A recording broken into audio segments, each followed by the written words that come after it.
Female assistant prison officer പരീക്ഷ എഴുതുന്ന കൂട്ടുകാർക്ക് വേണ്ടിയുള്ള സ്പെഷ്യൽ ടോപ്പിക്സിൻ്റെ മോഡൽ ക്വസ്റ്റ്യൻസിൻ്റെ രണ്ടാമത്തെ ക്ലാസ്സാണ് നമ്മൾ ഇന്നത്തെ ക്ലാസ്സിലൂടെ പഠിക്കാൻ പോകുന്നത്.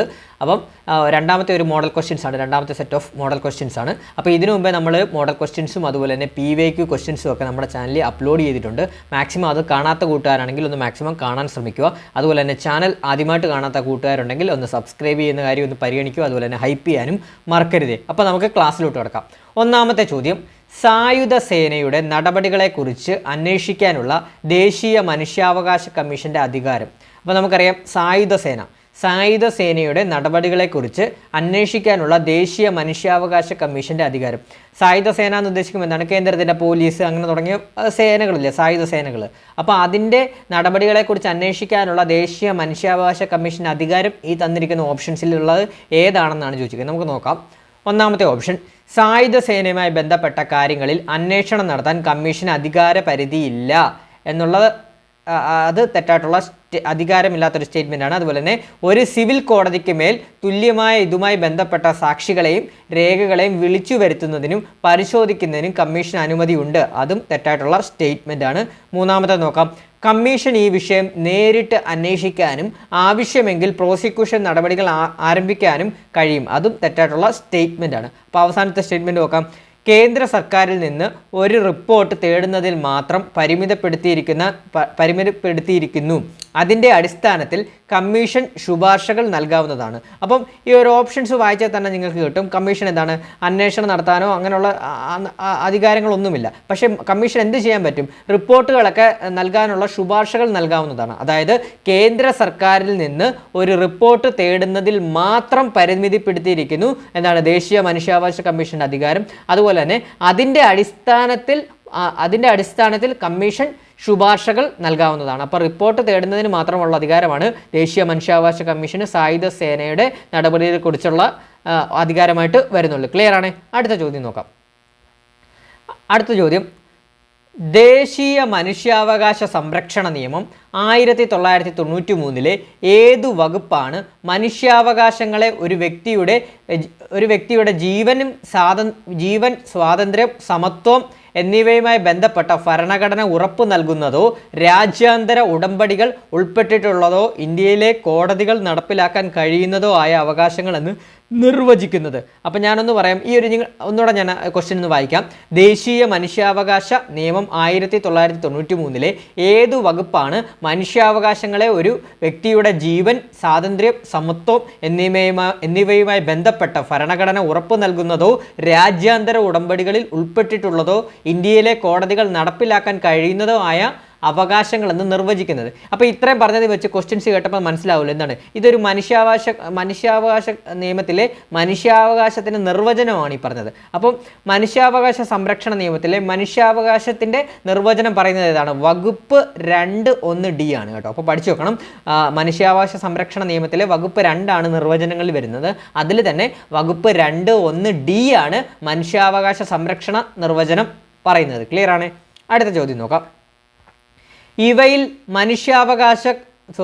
ഇവയിൽ ദേശീയ മനുഷ്യാവകാശ കമ്മീഷൻ്റെ ആസ്ഥാന മന്ദിരം ഏതാണ്? അപ്പം ഹെഡ് ക്വാർട്ടേഴ്സാണ് ചോദിച്ചിരിക്കുന്നത്. NHRCയുടെ ഹെഡ് ക്വാർട്ടേഴ്സാണ് ചോദിച്ചിരിക്കുന്നത്. ദേശീയ മനുഷ്യാവകാശ കമ്മീഷൻ്റെ ആസ്ഥാന മന്ദിരം ഏതാണെന്നുള്ളത് ചോദിച്ചിരിക്കുന്നത്. അപ്പം നമുക്കെല്ലാവർക്കും അറിയാം ഏതാണ്?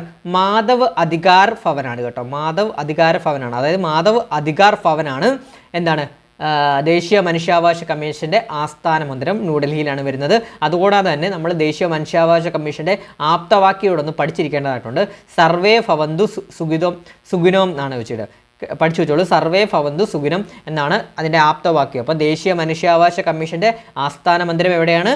മാധവ് അധികാർ ഭവൻ, ന്യൂഡൽഹി. അടുത്ത നോക്കാം.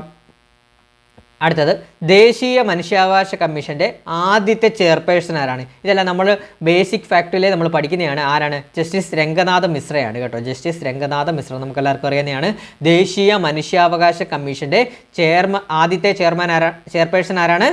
ജസ്റ്റിസ് രംഗനാഥ് മിശ്ര. അപ്പോൾ ചെയർപേഴ്സണെ കുറിച്ച് പറയുമ്പോൾ ദേശീയ മനുഷ്യാവകാശ കമ്മീഷൻ്റെ ആദ്യത്തെ ചെയർമാനായിട്ടുള്ള മലയാളി ആരാന്നുള്ളത് നമ്മൾ പഠിച്ചു വെക്കണം. KG ബാലകൃഷ്ണൻ. അപ്പോൾ ദേശീയ മനുഷ്യാവകാശ കമ്മീഷൻ്റെ ആദ്യത്തെ മലയാളി ചെയർപേഴ്സൺ ആരാണ്? KG ബാലകൃഷ്ണൻ. അതുപോലെ തന്നെ ദേശീയ മനുഷ്യാവകാശ കമ്മീഷനിൽ അംഗമായ ആദ്യ മലയാളി വനിതയാണ് ജസ്റ്റിസ് ഫാത്തിമ BV. അപ്പോൾ അംഗമായിട്ടുള്ള ആദ്യ മലയാളി വനിത ആരാണ്? പരീക്ഷയ്ക്ക് ചോദിക്കാം, ജസ്റ്റിസ് ഫാത്തിമ BV. അതുപോലെ തന്നെ ദേശീയ മനുഷ്യാവകാശ കമ്മീഷൻ്റെ നിലവിലെ ചെയർപേഴ്സൺ ആരാണ്? V. രാമസുബ്രഹ്മണ്യൻ. Justice V. രാമസുബ്രഹ്മണ്യനാണ് നിലവിലെ മനുഷ്യാവകാശ കമ്മീഷൻ്റെ ചെയർപേഴ്സണായിട്ട് വരുന്നത്. ക്ലിയർ ആണ്? അടുത്ത ചോദ്യം നോക്കാം. ദേശീയ മനുഷ്യാവകാശ കമ്മീഷനിലെ ചെയർപേഴ്സണെയും അംഗങ്ങളെയും 6 സമിതിയുടെ ശുപാർശ പ്രകാരം രാഷ്ട്രപതിയാണ് നിയമിക്കുന്നത്. ഈ സമിതിയിലെ അംഗമല്ലാത്തത് താഴെ പറയുന്നവയിൽ ആരാണ് എന്നുള്ളതാണ് ചോദിക്കുന്നത്. അപ്പോൾ നമ്മളിത് കഴിഞ്ഞ ക്ലാസ്സിലൊക്കെ പഠിച്ചതാണ്. എന്താണ്? ദേശീയ മനുഷ്യാവകാശ കമ്മീഷനിലെ ചെയർപേഴ്സണെയും അംഗങ്ങളെയും ഒക്കെയുള്ള 6 സമിതിയുടെ ശുപാർശ പ്രകാരമാണ് രാഷ്ട്രപതി നിയമിക്കുന്നത്. അപ്പോൾ അവരെ തിരഞ്ഞെടുക്കുന്ന ഒരു 6 സമിതിയിൽ അംഗമല്ലാത്തത് ആരെന്നാണ് ഈ ഒരു ചോദ്യത്തിൽ വന്നിട്ടുള്ളത്. അപ്പോൾ നമുക്ക് നോക്കാം. ഫസ്റ്റ് ഓപ്ഷൻ നോക്കാം. രാജ്യസഭയിലെ പ്രതിപക്ഷ നേതാവ് അംഗമായിട്ടുണ്ട്. അതാണ് രാജ്യസഭയിലെ പ്രതിപക്ഷ നേതാവ് അംഗമാണ്. അതുപോലെ തന്നെ പ്രധാനമന്ത്രി അംഗമാണ്. പ്രധാനമന്ത്രിയാണ് ആ സമിതിയുടെ ചെയർമാൻ. അതുപോലെ തന്നെ ലോക്സഭാ സ്പീക്കറും അംഗമാണ്. പിന്നെ നിയമമന്ത്രി അംഗമല്ല. അപ്പോൾ നിയമമന്ത്രിയാണ് ഈ ഓപ്ഷൻ ഇതിൽ ശരിയായിട്ടുള്ള ഉത്തരം. അതായത് ഈ സമിതിയിൽ അംഗമല്ലാത്തതാരാണ്? നിയമമന്ത്രിയാണ്. അപ്പോൾ ആൻസർ ഓപ്ഷൻ ഡി നിയമമന്ത്രിയാണ്. അപ്പോൾ നമ്മൾ പഠിച്ചിരിക്കണം ദേശീയ മനുഷ്യാവകാശ കമ്മീഷനിലെ ചെയർപേഴ്സണെയും അതുപോലെ തന്നെ അംഗങ്ങളെയും തിരഞ്ഞെടുക്കുന്ന 6 സമിതിയുടെ അംഗങ്ങൾ ആരൊക്കെയാണെന്നുള്ളത് ഞാനൊന്ന് പറയാൻ പഠിച്ചു വെക്കണം. ആദ്യത്തെ ആൾ പ്രധാനമന്ത്രിയാണ് ചെയർമാൻ. രണ്ടാമത്തെ ആൾ കേന്ദ്ര ആഭ്യന്തരമന്ത്രിയാണ്. നിയമമന്ത്രിയല്ല, കേന്ദ്ര ആഭ്യന്തരമന്ത്രിയാണ് രണ്ടാമത്തെ ആൾ. മൂന്നാമത്തെ ആൾ രാജ്യസഭാ പ്രതിപക്ഷ നേതാവ്. 4 രാജ്യസഭാ പ്രതിപക്ഷ നേതാവ്. അതുപോലെ തന്നെ 5-ാമത്തെ ആൾ ലോക്സഭാ സ്പീക്കർ. 6-ാമത്തെ ആൾ രാജ്യസഭാ സ്പീക്കർ. ക്ലിയർ ആണ്? അടുത്ത ചോദ്യത്തിലോട്ട് പോവാം. അടുത്ത ചോദ്യം, ബോസ്റ്റൽ സ്കൂളിൽ പഠിപ്പിക്കുന്നത് ഏത് പ്രായപരിധിയുള്ള തടവുകാരെയാണ്? അപ്പോൾ ബോസ്റ്റൽ സ്കൂളിൽ പഠിപ്പിക്കുന്നത് ഏത് പ്രായപരിധിയുള്ള തടവുകാരെയാണെന്നാണ് ചോദിക്കുന്നത്. അത് പഠിച്ചു വെച്ചോളൂ. 18 ഓപ്ഷൻ ഡി ആണ് ആൻസർ. 18 വയസ്സിനും 21 വയസ്സുമാണ്. 18 മുതൽ 21 വയസ്സ് വരെയുള്ളവരെയാണ് ബോസ്റ്റൽ സ്കൂളിൽ പഠിപ്പിക്കുന്നതിനുള്ള പ്രായപരിധിയുള്ള തടവുകാർ കേട്ടോ. അപ്പോൾ ബോസ്റ്റൽ സ്കൂൾ എന്താണെന്ന് നമുക്കറിയാമല്ലോ. നമുക്ക് ഈ ഒരു 18 21 വയസ്സിന് ക്രൈം ചെയ്യുന്ന കുട്ടികളെ പഠിപ്പിക്കുന്ന ഒരു സ്കൂളാണ് ബോസ്റ്റൽ സ്കൂൾ എന്ന് പറയുന്നത്. ആ ബോസ്റ്റൽ സ്കൂൾ കേരളത്തിൽ ഒരെണ്ണമേ ഉള്ളൂ. അപ്പോൾ കേരളത്തിലെ ഏക ബോസ്റ്റൽ സ്കൂൾ ഏതാണെന്ന് പരീക്ഷയ്ക്ക് ചോദിക്കാം. തൃക്കാക്കര, എറണാകുളം കേട്ടോ. കേരളത്തിലെ ഏക ബോസ്റ്റൽ സ്കൂൾ എവിടെയാണ്? തൃക്കാക്കരയിലാണ്. എറണാകുളം ജില്ലയിലെ തൃക്കാക്കരയിലാണ് കേരളത്തിലെ ഏക ബോസ്റ്റൽ സ്കൂൾ ഉള്ളത് കേട്ടോ. അതുപോലെ തന്നെ ബോസ്റ്റൽ സ്കൂളിൽ പഠിപ്പിക്കുന്നത് ഏത് പ്രായപരിധിയിലുള്ള തടവുകാരെയാണ്? 18 വയസ്സ് മുതൽ 21 വയസ്സ് വരെയുള്ളവരെയാണ്. ക്ലിയർ ആണ്? അടുത്ത ചോദ്യം, തടവുകാരെ അകാല വിടുതലിന് സർക്കാരിന് മുമ്പാകെ ശുപാർശ ചെയ്യുന്ന ഉപദേശക സമിതിയെ ശരിയായ പ്രസ്താവനകൾ ഏതൊക്കെയാണ്? അപ്പോൾ ഞാൻ ക്വസ്റ്റ്യൻ ഒന്ന് വായിക്കാം. തടവുകാരെ അകാല വിടുതലിന് സർക്കാരിന് മുമ്പാകെ ശുപാർശ ചെയ്യുന്ന ഉപദേശക സമിതിയെ കുറിച്ചുള്ള ശരിയായ പ്രസ്താവനകൾ ഏതൊക്കെ ആണ് എന്നുള്ളതാണ്. നോക്കാം നമുക്ക്. ഈ സമിതിയുടെ അധ്യക്ഷൻ ജയിൽ വകുപ്പ് മേധാവിയാണ്. അത് ശരിയാണ്. ഈ ഒരു ഉപദേശക സമിതിയുടെ അധ്യക്ഷൻ ജയിൽ വകുപ്പ് മേധാവിയാണ്. അതുപോലെ തന്നെ ഈ സമിതിയിൽ ജില്ലാ കളക്ടർ അംഗമാണ്. അതും ശരിയാണ്. ഈ സമിതിയിൽ ജില്ലാ കളക്ടർ അംഗമാണ്. സമിതിയുടെ കോറം 5 ആയിരിക്കും. അത് തെറ്റായിട്ടുള്ള സ്റ്റേറ്റ്മെൻ്റ് ആണ്. സമിതിയുടെ കോറം എത്രയാണ്? 4 സമിതിയുടെ കോറം വരുന്നത് കേട്ടോ. അപ്പോൾ സമിതിയുടെ കോറം 5 അല്ല 4 വരുന്നത്. അതുപോലെ തന്നെ അനൗദ്യോഗിക അംഗങ്ങളുടെ എണ്ണം 3 ആയിരിക്കും. അതും ശരിയാണ്. അനൗദ്യോഗിക അംഗങ്ങളുടെ എണ്ണം 3 ആയിരിക്കും. അപ്പോൾ ഇതിന് ആൻസർ ഏതാണ്? ഓപ്ഷൻ സി ആണ്. 1, 2, 4 ഇവിടെ ശരിയായിട്ടുള്ളത്. ഓപ്ഷൻ സി ആണ്. 1, 2, 4 ഇവിടെ ശരിയായിട്ടുള്ള സ്റ്റേറ്റ്മെൻറ്റ്. അടുത്ത ചോദ്യം നോക്കാം. Kerala jail correctional services rules പ്രാബല്യത്തിൽ വന്നത് ഏത് വർഷമാണ്? അപ്പം Kerala jail correctional services rules പ്രാബല്യത്തിൽ വന്നത് ഏത് വർഷം മുതലാണ്? 2014 മുതലാണ്. ഓപ്ഷൻ ഡി 2014 മുതലാണ് Kerala jail correctional services rules പ്രാബല്യത്തിൽ വന്നത്. അടുത്ത ചോദ്യം, കേരള സംസ്ഥാന രൂപീകൃതമായ ശേഷം നിലവിൽ വന്ന സെൻട്രൽ ജയിൽ ഏതാണ്? Answer option C Thavanur central jail. നമ്മൾ സ്ഥിരമായിട്ട് നമ്മൾ ക്ലാസ്സിലൊക്കെ പഠിക്കുന്നതാണ്. PYQയും അതുപോലെ തന്നെ മോഡൽ ക്വസ്റ്റ്യൻ 1 ഡിസ്കസ് ചെയ്തപ്പോൾ ഈ ഒരു ക്വസ്റ്റ്യൻ വന്നതാണ്. അപ്പോൾ പഠിച്ചു നോക്കണം. ഇത് റിപ്പീറ്റ് ചെയ്യാൻ സാധ്യത വളരെ കൂടുതലാണ്. അപ്പോൾ പഠിച്ചോളൂ. കേരള സംസ്ഥാനം രൂപീകൃതമായ ശേഷം നിലവിൽ വന്ന സെൻട്രൽ ജയിൽ ഏതാണ്? Thavanur central jail. അപ്പോൾ തവനൂർ സെൻട്രൽ ജയിൽ എവിടെയാണെന്നൊക്കെ പരീക്ഷയ്ക്ക് ചോദിക്കുക. എവിടെയാണ് തവനൂർ? മലപ്പുറം ജില്ലയിലാണ് തവനൂർ സെൻട്രൽ ജയിൽ സ്ഥിതി ചെയ്യുന്നത്. ക്ലിയർ ആണ്? അടുത്ത ചോദ്യം, Kerala jail correctional services management rules അനുസരിച്ച് വധശിക്ഷയ്ക്ക് വിധിക്കപ്പെട്ട ഒരു തടവുകാരനെ ആരൊക്കെ ചേർന്നാണ് കാവൽ നിൽക്കേണ്ടത്? നല്ലൊരു ചോദ്യമാണ്. അപ്പോൾ ക്വസ്റ്റ്യൻ ഞാനൊന്നുകൂടെ വായിക്കാം.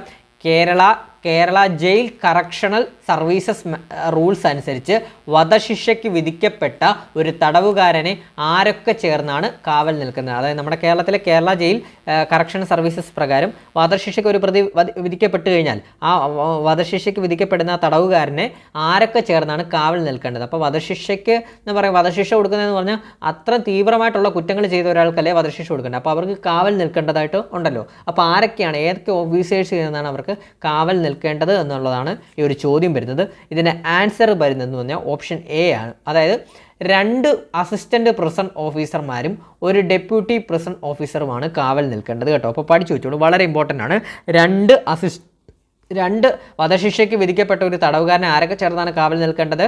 2 അസിസ്റ്റന്റ് പ്രിസൺ ഓഫീസർമാരും 1 ഡെപ്യൂട്ടി ഓഫീസറും. 2 അസിസ്റ്റന്റ് പ്രിസൺ ഓഫീസർമാരും 1 ഡെപ്യൂട്ടി പ്രിസൺ ഓഫീസറുമാണ് വധശിക്ഷയ്ക്ക് വിധിക്കപ്പെട്ട ഒരു തടവുകാരന് കാവൽ നിൽക്കേണ്ടത്. ക്ലിയർ ആണ്? അടുത്ത ചോദ്യത്തിലോട്ട് പോകാം. അതുപോലെ നമ്മളൊരു കറണ്ട് അഫയേഴ്സിൻ്റെ ഒരു ബാച്ച് നമ്മൾ സ്റ്റാർട്ട് ചെയ്യാൻ പോകുന്നുണ്ട് ജനുവരി 25 മുതൽ. അതായത് ഈ ഒരു പരീക്ഷ, അസിസ്റ്റൻറ്റ് പ്രിസൺ ഓഫീസർ പരീക്ഷ കഴിഞ്ഞതിന് ശേഷം ജനുവരി 25 മുതൽ ഒരു ബാച്ച് നമ്മൾ സ്റ്റാർട്ട് ചെയ്യാൻ പോകുന്നുണ്ട്. കറണ്ട് അഫയേഴ്സിൻ്റെ ബാച്ച് ടെലഗ്രാമിലായിരിക്കും ക്ലാസ്സുകൾ വരുന്നത്. ലൈവ് പ്ലസ് റെക്കോർഡഡ് ക്ലാസ്സസ് ആയിരിക്കും വരുന്നത്.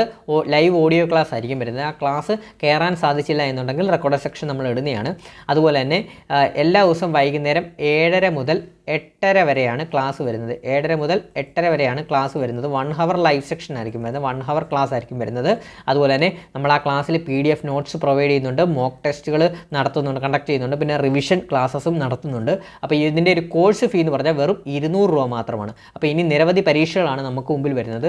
അതായത് ബെവറേജ്, ബെക്കോ, LDC, അതുപോലെ തന്നെ company board LGS, village field assistant, civil police officer, civil excise officer, degree level exams, company board assistant തുടങ്ങി നിരവധി എക്സാംസ് ആണ് നമുക്ക് മുമ്പിൽ വരുന്നത്. അപ്പോൾ ഈ ഒരു 6 മാസത്തെ കാലാവധിയിൽ നമുക്ക് കറണ്ട് അഫയേഴ്സ് എല്ലാം ഡെയിലി അപ് ടു ഡേറ്റ് ആയിട്ട് ടോപ്പിക് വൈസ് ആയിട്ടൊക്കെ അങ്ങ് പഠിച്ചങ്ങ് പോവാം. അപ്പോൾ ഈ ഒരു നമ്പർ നിങ്ങൾ നോട്ട് ചെയ്ത് നോക്കണം. 81 299 339 എന്ന് പറഞ്ഞ നമ്പറിലോട്ട് വാട്സപ്പ് ചെയ്താൽ മതി. ഞാൻ അഡ്മിഷൻ ചെയ്യേണ്ട പ്രൊസീജിയർ പറഞ്ഞുതരാം. അപ്പം വെറും 200 രൂപ മാത്രമേ കോഴ്സ് ഫീ ആയിട്ട് വരുന്നുള്ളൂ. ജനുവരി 25 മുതലാണ് സ്റ്റാർട്ടിങ് തുടങ്ങുന്നത്. ഇപ്പോൾ തന്നെ താല്പര്യമുള്ള കൂട്ടുകാർ ഇപ്പോൾ തന്നെ അഡ്മിഷൻ എടുക്കുക. അപ്പോൾ ജനുവരി 25 വൈകുന്നേരം 7:30 മുതൽ 8:30 വരെയാണ് ക്ലാസ്സുകൾ തുടങ്ങുന്നത്. പിന്നെ എല്ലാ ദിവസവും ഡെയിലി ക്ലാസ്സുകൾ കാണുന്നതാണ് 6 മാസത്തേക്ക്. ലൈവ് പ്ലസ് റെക്കോർഡ് ക്ലാസ് ആണ് വരുന്നത്. PDF നോട്ട്സ്, മോക്ക് ടെസ്റ്റുകൾ, റിവിഷൻ. അപ്പോൾ നമുക്ക് ലൈവ് ഇൻട്രാക്ട് ചെയ്ത് പെട്ടെന്ന് തന്നെ കറണ്ട് അഫയേഴ്സിൻ്റെ കാര്യത്തിൽ ക്ലിയർ ആക്കിയിട്ട് പോകാം. ഇനി വരുന്ന എല്ലാ പരീക്ഷകൾക്കും കറണ്ട് അഫയേഴ്സ് വളരെ ഇമ്പോർട്ടൻ്റ് ആണ്. അപ്പോൾ നമ്മൾ ഈ ഒരു 200 രൂപയ്ക്ക് നിങ്ങൾക്ക് എല്ലാം ലഭിക്കുന്നതാണ്. കറണ്ട് അഫയേഴ്സിന് പിന്നെ ഞങ്ങളെങ്ങും തേടി അലയേണ്ടതില്ല. അപ്പം താല്പര്യമുള്ള കൂട്ടുകാർ ഈ ഒരു 81 299 339 എന്ന് പറഞ്ഞ നമ്പറിലോട്ട് വാട്സപ്പ് ചെയ്താൽ മതി. അപ്പോൾ നമുക്ക് അടുത്ത ചോദ്യത്തിലോട്ട് പോകാം. അടുത്ത ചോദ്യം, വിവരാവകാശ നിയമത്തിലെ വകുപ്പ് പ്രകാരം ഒരു വ്യക്തിയുടെ ജീവിതത്തെയോ സ്വാതന്ത്ര്യത്തെയോ സംബന്ധിക്കുന്ന വിവരങ്ങളാണ് ആവശ്യപ്പെടുന്നതെങ്കിൽ പബ്ലിക് ഇൻഫർമേഷൻ ഓഫീസർ അപേക്ഷ ലഭിച്ച എത്ര സമയത്തിനുള്ളിൽ മറുപടി നൽകണം? ഇത് നമ്മൾ പഠിക്കുന്ന കാലം കൊണ്ട് പഠിക്കുന്ന ഒരു ചോദ്യമാണ്. എത്രയാണ്? 48 മണിക്കൂറാണ്. ഞാൻ ഒന്നുകൂടെ പറയാം. വിവരാവകാശ നിയമപ്രകാരം ഒരു വ്യക്തിയുടെ ജീവിതത്തെയോ സ്വാതന്ത്ര്യത്തെയോ സംബന്ധിക്കുന്ന വിവരങ്ങളാണ് ആവശ്യപ്പെടുന്നതെങ്കിൽ പബ്ലിക് ഇൻഫർമേഷൻ ഓഫീസർ അപേക്ഷ ലഭിച്ച എത്ര സമയത്തിനുള്ളിൽ മറുപടി നൽകണം? 48 മണിക്കൂറിനുള്ളിൽ നടപടി നൽകണം. 48 മണിക്കൂറിനുള്ളിൽ മറുപടി നൽകണം. ക്ലിയർ ആണ്? അടുത്ത ചോദ്യം, കേന്ദ്ര മുഖ്യ വിവരാവകാശ കമ്മീഷണർ പദവി വഹിച്ച ആദ്യ വനിത ആരാണ്? Answer option B Deepak Sandhu ആണ് കേട്ടോ. ദീപക് സന്ധു ആണ്. അപ്പോൾ കേന്ദ്ര മുഖ്യ വിവരാവകാശ കമ്മീഷണർ പദവി വഹിച്ച ആദ്യ വനിത ആരാണ്? ദീപക് സന്ധു ആണ്. അപ്പോൾ പഠിച്ചു വെക്കേണ്ടതായിട്ടുണ്ട്. കേന്ദ്ര മുഖ്യ വിവരാവകാശ കമ്മീഷണർ ആയ ആദ്യ വ്യക്തി ആരാന്നുള്ളത് നമ്മൾ പഠിച്ചു വെക്കണം. വജാഹത്ത് ഹബീബുള്ളയാണ് കേന്ദ്ര മുഖ്യ വിവരാവകാശ കമ്മീഷണറായിട്ടുള്ള ആദ്യ വ്യക്തി ആരാണ്? വജാഹത്ത് ഹബീബുള്ളയാണ്. അതുപോലെ തന്നെ കേന്ദ്ര മുഖ്യ വിവരാവകാശ കമ്മീഷണറായ രണ്ടാമത്തെ വനിത സുഷമ സിംഗ് ആണ്. അപ്പം ഈ ഒരു പദവിയിലെത്തുന്ന രണ്ടാമത്തെ വനിത ആരാണ്? സുഷമ സിംഗ് ആണ്. അതുപോലെ തന്നെ നിലവിലെ കേന്ദ്ര മുഖ്യ വിവരാവകാശ കമ്മീഷണർ ആരെന്ന പരീക്ഷയ്ക്ക് ചോദിക്കാം. രാജ്കുമാർ ഗോയലാണ് കേട്ടോ. ഡിസംബർ 25 മുതലാണ് രാജ്കുമാർ ഗോയൽ അധികാരമേറ്റത്. അതിനു മുമ്പ് ഹിരാലാൽ സമരിയായിരുന്നു. അതിനുശേഷം ഇപ്പം നിലവിൽ രാജ്കുമാർ ഗോയലാണ് കേട്ടോ. അപ്പം നിലവിലെ 13ാമത് കേന്ദ്ര മുഖ്യ വിവരാവകാശ കമ്മീഷണർ ആരാണ്? രാജ്കുമാർ ഗോയൽ.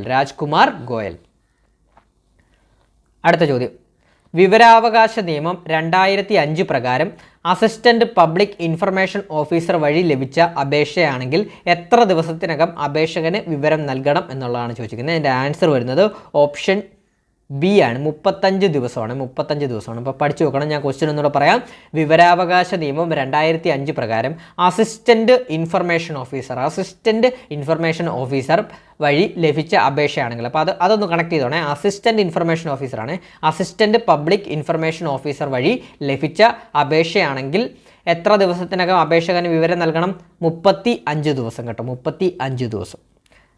അടുത്ത ചോദ്യം, വിവരാവകാശ നിയമം 2005 ബന്ധപ്പെട്ട ശരിയായിട്ടുള്ള പ്രസ്താവനകൾ. അപ്പം വിവരാവകാശ നിയമവുമായി ബന്ധപ്പെട്ട ശരിയായിട്ടുള്ള പ്രസ്താവനകൾ കണ്ടെത്തുക എന്നാണ് വന്നിരിക്കുന്നത്. അപ്പം പ്രസ്താവനകൾ കുറേ നമുക്ക് മുമ്പിൽ തന്നിട്ടുണ്ട്. അപ്പം നമുക്ക് നോക്കാം.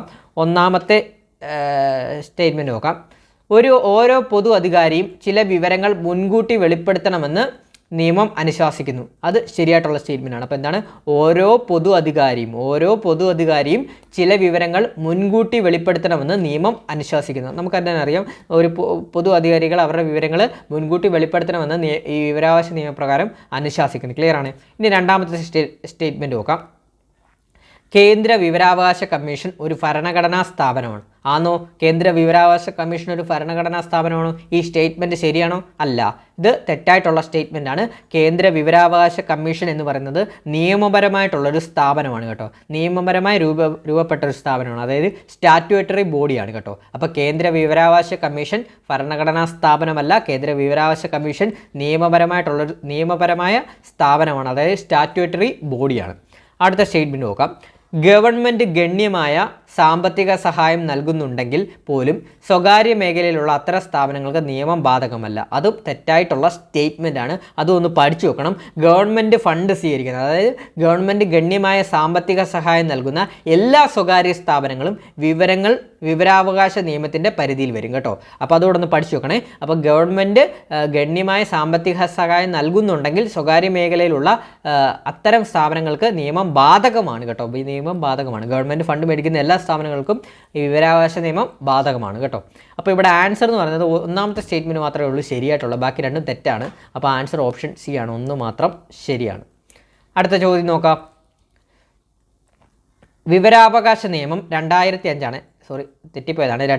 വിവരാവകാശ നിയമം 2005 പരിധിയിൽ നിന്ന് സാധാരണയായി ഒഴിവാക്കപ്പെട്ട സ്ഥാപനങ്ങൾ ഏതൊക്കെയാണ്? ഇത്രയേ ഉള്ളൂ. വിവരാവകാശ നിയമത്തിൻ്റെ പരിധിയിൽ നിന്ന് ഒഴിവാക്കപ്പെട്ട സ്ഥാപനങ്ങൾ ഏതൊക്കെയാണെന്നുള്ളതാണ്, സാധാരണയായി ഒഴിവാക്കപ്പെട്ട സ്ഥാപനങ്ങൾ ഏതൊക്കെയാണെന്നുള്ളതാണ് ചോദിച്ചിരിക്കുന്നത്. പ്രൈം മിനിസ്റ്റേഴ്സ് ഓഫീസ്, നമുക്ക് എന്തെങ്കിലും പ്രൈം മിനിസ്റ്റർ ഓഫീസിൻ്റെ എന്തെങ്കിലും വിവരം അറിയണമെന്നുണ്ടെങ്കിൽ വിവരാവകാശം കൊടുത്തു കഴിഞ്ഞാൽ ലഭിക്കുന്നതാണ്, ശരിയാണ്. അതുപോലെ തന്നെ റിസർവ് ബാങ്ക് ഓഫ് ഇന്ത്യയും നമ്മൾ വിവരം ചോദിച്ചു കഴിഞ്ഞാൽ നമുക്ക് വിവരാവകാശ പ്രകാരം അറിയാൻ സാധിക്കുന്നു. കാരണം അത് ഫിനാൻസ് കൈകാര്യം ചെയ്യുന്നതും പിന്നെ ഈ പ്രൈം മിനിസ്റ്റേഴ്സ് എന്ന് പറഞ്ഞാൽ നമ്മൾ എലക്ട് ചെയ്ത് വിട്ട പ്രൈം മിനിസ്റ്ററിൻ്റെ ഓഫീസ് ആയതുകൊണ്ട് തന്നെ അവിടെ വിവരങ്ങൾ നമുക്ക് അറിയാൻ സാധിക്കുന്നതാണ്. പിന്നെ ഈ രണ്ടാമത്തെ ഓപ്ഷൻ ബോർഡർ സെക്യൂരിറ്റി ഫോഴ്സ്, അത് നമുക്ക് അറിയാൻ സാധിക്കുന്നതല്ല. കാരണം അതിനകത്ത് തന്നെ ഉണ്ടല്ലോ സെക്യൂരിറ്റി രാജ്യത്തിന് സുരക്ഷാ സംബന്ധമായിട്ടുള്ള വിവരങ്ങളൊന്നും നമുക്ക് വിവരാവകാശ നിയമപ്രകാരം ലഭിക്കുന്നതല്ല.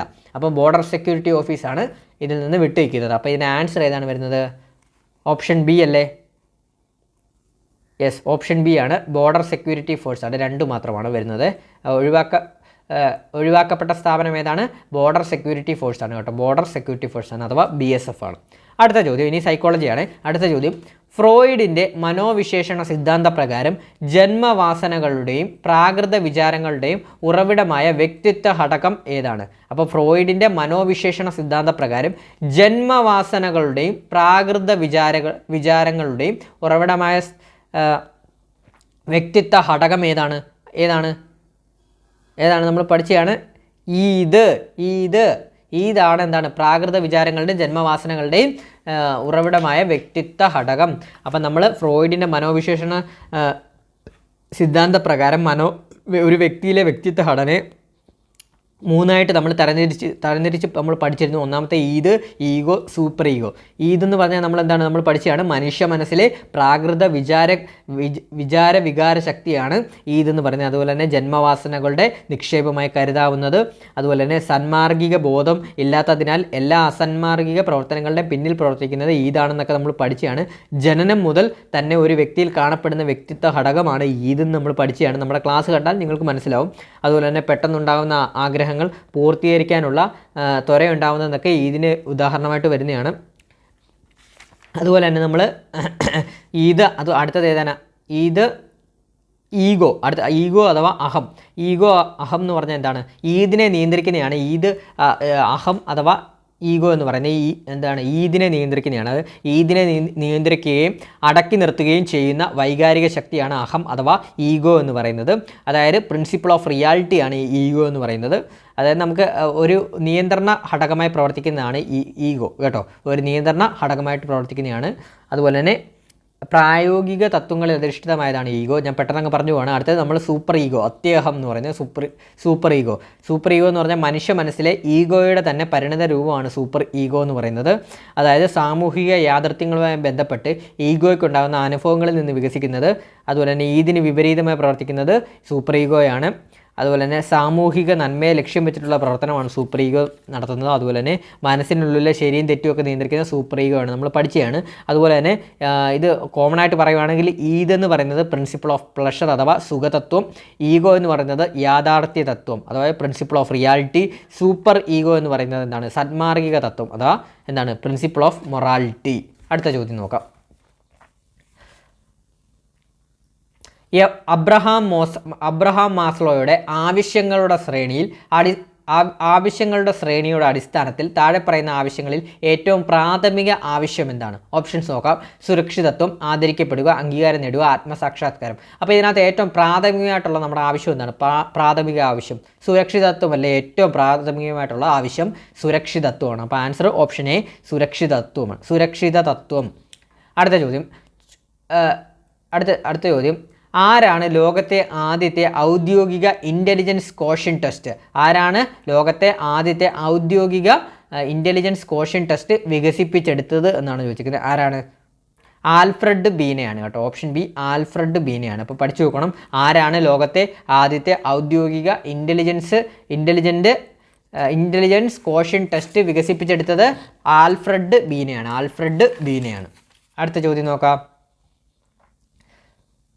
ബുദ്ധിയുടെ ജി ഘടകത്തിൻ്റെ സവിശേഷതകളിൽ പെടാത്തത് ഏതാണെന്നുള്ളത്. അപ്പം നോക്കാം. ജന്മസിദ്ധമാണ്. അപ്പം ജന്മസിദ്ധമായിട്ടുള്ളത് ബുദ്ധിയുടെ ഘടകത്തിൽ പെടുന്നതാണ്. അതുപോലെ തന്നെ സ്ഥിരമായിട്ടുള്ളത് വരുന്നതാണ്. അതുപോലെ തന്നെ പ്രത്യേക പാരിസ്ഥിതിക പരിശീലനത്തിൽ നിന്ന് ആർജിക്കപ്പെടുന്ന അത് വരുന്നതല്ല. അതാണ് അപ്പം ഈ സവിശേഷതകളിൽ പെടാത്തത്. പ്രത്യേക പാരിസ്ഥിതിക പരിശീലനത്തിൽ നിന്ന് ആർജിക്കപ്പെടുന്നതാണ് ബുദ്ധിയുടെ ഘടകത്തിൽ പെടാത്തത്. അതുപോലെ തന്നെ പൊതുവായ മാനസിക ശക്തി വിശേഷമാണെന്നുള്ളത് പെടുന്നതാണ്. അപ്പോൾ ആൻസർ ഓപ്ഷൻ സി ആണ് ഇവിടെ ആൻസർ ആയിട്ട് വരുന്നത്. അടുത്ത ചോദ്യം നോക്കാം. ചുവടെ കൊടുത്ത കൂട്ടങ്ങളിൽ ഒരേ വിചാര മാതൃകയിൽ പെടുന്ന മനഃശാസ്ത്രജ്ഞർ ആരെല്ലാമാണ്? അപ്പോൾ എന്താണ് ക്വസ്റ്റ്യൻ? എന്താണ്? ചുവടെ കൊടുത്ത കൂട്ടങ്ങളിൽ ഒരേ വിചാര മാതൃകയിൽ പെടുന്ന മനഃശാസ്ത്രജ്ഞർ ആരൊക്കെയാണെന്നുള്ളതാണ് നോക്കാം. ഇതിന് ആൻസർ വരുന്നത് ഓപ്ഷൻ ഡി ആണ്. പിയാഷെ, ബ്രൂണർ, വൈഗോട്സ്കിയാണ് കേട്ടോ. വൈഗോസ്കിയാണ് വരുന്നത്. അപ്പോൾ പഠിച്ചു നോക്കണം. ചുവടെ ഒരേ വിചാര മാതൃകയിൽ പെടുന്ന മനഃശാസ്ത്രജ്ഞർ ആരെല്ലാമാണെന്ന് ഓപ്ഷൻ ഡി ആണ്. പിയാഷെ, ബ്രൂണർ, വൈഗോസ്കിയാണ്. ഇവർ മൂന്ന് പേരെയും കണക്ട് ചെയ്യുന്നത് ജ്ഞാനനിർമ്മിതിവാദം അഥവാ കൺസ്ട്രക്റ്റിവിസം അഥവാ ജ്ഞാനനിർമ്മിതിവാദത്തിൻ്റെ ആൾക്കാരാണ് ഇവരൊക്കെ വരുന്നത്. പിന്നെ നമ്മൾ അടുത്ത് നോക്കുവാണെങ്കിൽ അപ്പോൾ ഓപ്ഷൻസ് കൂടെ നമുക്ക് നോക്കാം. കോഫ്ക അടുത്ത് നോക്കാം. ഓപ്ഷൻസോടെ നമുക്ക് നോക്കാം. പിന്നെ എറിക്സൺ എന്ന് പറയുന്നത് സൈക്കോ ഡൈനാമിക്സിലാണ് വരുന്നത്. പിന്നെ അതുപോലെ തന്നെ കോഫ്ക, കോക്ലർ, അതുപോലെ തന്നെ തോൺട്രൈക്കൊക്കെ ബിഹേവിയറിസവും, അതുപോലെ തന്നെ ടോൾമാൻ ബിഹേവിയറിസവും, ബന്ദൂര എന്ന് പറയുന്ന ആൾ സാമൂഹിക പഠന സിദ്ധാന്തം ആണ് വരുന്നത്. പിന്നെ വാട്സൺ ബിഹേവിയറിസത്തിൻ്റെ സ്ഥാപകനാണ് വാട്സൺ എന്ന് പറയുന്ന ആൾ. അതുപോലെ തന്നെ വില്യം ജെയിംസ് ഫങ്ഷണലിസം, അതുപോലെ തന്നെ വില്യം വുഡ് സ്ട്രക്ചറലിസമാണ്. അപ്പോൾ ഇത്രയുമാണ് നമ്മുടെ മോഡൽ ക്വസ്റ്റ്യൻസിൻ്റെ രണ്ടാമത്തെ ക്ലാസ്. ഇത്രയുമാണ്. ഇനിയും അടുത്തൊരു മോഡൽ ക്വസ്റ്റ്യൻസ് കൂടെ നമുക്ക് നിങ്ങൾക്ക് മുമ്പിൽ അവതരിപ്പിക്കുന്നുണ്ട്. അപ്പം ഉടനെ തന്നെ ആ ഒരു ക്ലാസ്സും വരുന്നതാണ്. അപ്പോൾ ചാനൽ ആദ്യമായിട്ട് കാണുന്ന കൂട്ടുകാരുണ്ടെങ്കിൽ ഒന്ന് മാക്സിമം ഒന്ന് ക്ലാസ് ഇഷ്ടപ്പെട്ടിട്ടുണ്ടെങ്കിൽ ലൈക്ക് ചെയ്യുക, ഒന്ന് മാക്സിമം സബ്സ്ക്രൈബ് ചെയ്യുക, അഭിപ്രായങ്ങൾ കമൻറ്റ് ബോക്സിൽ രേഖപ്പെടുത്തുക, വീഡിയോ ഒന്ന് മാക്സിമം ഒന്ന് ഹൈപ്പ് ചെയ്യുക, ബാക്കിയുള്ള കൂട്ടുകാർക്ക് ഹൈപ്പ് ചെയ്ത് കൊടുക്കുക, അതുപോലെ തന്നെ ഷെയർ ചെയ്യാനും മറക്കരുത്. അപ്പം പുതിയൊരു കറണ്ട് അഫയേഴ്സ്, അതുപോലെ നമ്മുടെ ഇതിന് മുമ്പത്തെയുള്ള PVQ ക്ലാസ്സസ് ഏതെങ്കിലും ടോപ്പിക്ക് ഡൗട്ട് ഉണ്ടെങ്കിൽ നമ്മൾ സ്പെഷ്യൽ ടോപ്പിക്സിൻ്റെ ക്ലാസ് ഇട്ടിട്ടുണ്ട്, അതൊന്ന് പോയി കാണാൻ ശ്രമിക്കുക. അതുപോലെ തന്നെ PVQ ക്വസ്റ്റ്യൻസ് ചെയ്തിട്ടുണ്ട്, മോഡൽ ക്വസ്റ്റ്യൻ 1 ചെയ്തിട്ടുണ്ട്, അതുകൂടെ ഒന്ന് കാണാൻ ശ്രമിക്കുക. അതുപോലെ തന്നെ ഷുവർ ഷോട്ട് കറണ്ട് അഫയേഴ്സ് നമ്മൾ ഇട്ട് തുടങ്ങിയിട്ടുണ്ട്, അതുകൂടെ ഒന്ന് കാണാൻ ശ്രമിക്കുക. അപ്പം കറണ്ട് അഫയേഴ്സ് സ്പെഷ്യൽ ടോപ്പിക്സ് ഒക്കെ നിങ്ങൾക്ക് മുഴുവൻ മാർക്ക് ലഭിക്കത്തക്ക രീതിയിലുള്ള ക്ലാസ്സുകളാണ് നമ്മൾ ഇടുന്നത്. അപ്പോൾ മാക്സിമം നമ്മളൊന്ന് സപ്പോർട്ട് ചെയ്യുക. അപ്പോൾ ഉടനെ തന്നെ അടുത്തൊരു മോഡൽ ക്വസ്റ്റ്യൻ ക്ലാസ്സുമായിട്ട് ഉടനെ തന്നെ എത്തുകയാണ്. താങ്ക് യു ഓൾ, സപ്പോർട്ട് ചെയ്തിരിക്കുക.